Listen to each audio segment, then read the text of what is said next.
தொப்பியெல்லாம் அணிவது தேவையில்லை அப்படிங்கிறாங்க. அது சம்பந்தம் ஹதீஸ் வந்திருக்கா இல்லையா?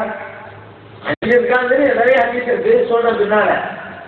அது தேவையில்லைங்கிறது உங்களுடைய ஹதீஸ் எல்லாம் எடுத்து பாருங்க. அணிந்தார்களும் தெளிவாக சொல்லலாம். செலவாக சொல்றாங்க பருப்புமா பையனா பையனல் முஷரிக்கீன் அல் அமாயிமு அலல் தலானிசி. நமக்கும் இறை மறுப்பாளர்களுக்கு மத்தியில் இருக்கின்ற வெளிப்படை வேறுபாடு தொப்பிக்கு மேலே தலைப்பாக அணிவது திருமதியில பதிவு செய்யப்பட்டிருக்கு. ஏன்னா அந்த காலத்து அரபி மக்கள் தலைப்பாக அணிய பழக்கத்தை கொண்டு வந்தாங்க.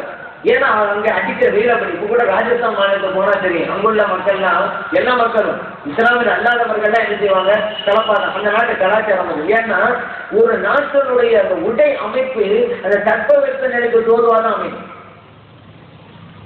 தமிழ்நாட்டில் கடும் வெயில் தலைப்பாதான். இஸ்லாம் வருது, சில பேர் ஏற்றுக்கொள்றாங்க.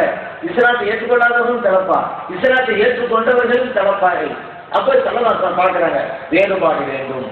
செலவன் சொன்னாங்க, நீங்க தொப்பியை அணிந்து தலைப்பாய் அணிங்கள். மற்றவங்க எல்லாம் வெறுமனே இருக்கிறாங்க. இப்ப தொப்பியை தான் வேறுபாடாக காட்டுகிறார்கள். தொப்பி அணிஞ்சாங்க, அணிய நேர்மை செலவு சொன்னாங்க, நம்ம அதிக வச்சுட்டோம்.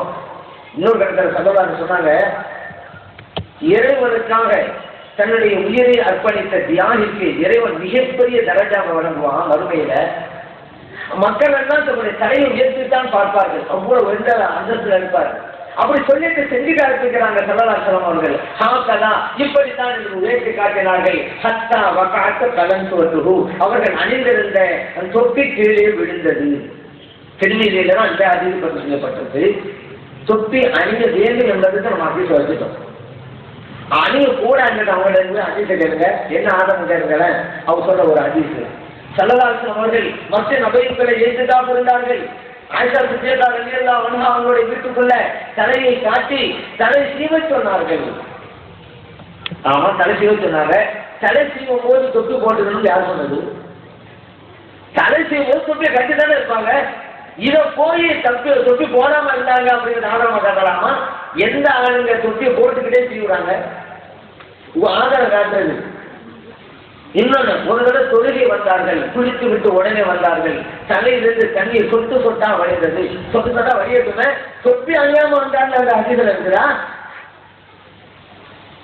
சொட்டு சொட்டா வழியிற தலைக்கு மேல தொப்பி போட்டு கூடாத. தொப்பி போடக்கூடாதுன்னா அந்த வார்த்தை இடம் பெறுகிற ஹதீஸை கொண்டு வந்து காமிக்கணும். சொட்டு சொட்டா தண்ணி வலிச்சு தலையில இருந்து இது வந்து தொப்பி போடாம இருக்காங்க ஆதாரமாயிருமா? எந்த ஆதாரம் சொல்லுவதெல்லாம் சம்பந்தம் இல்லாததுதான். அது அப்துல்லாஹ் சுபஹானஹு சொல்றாங்க.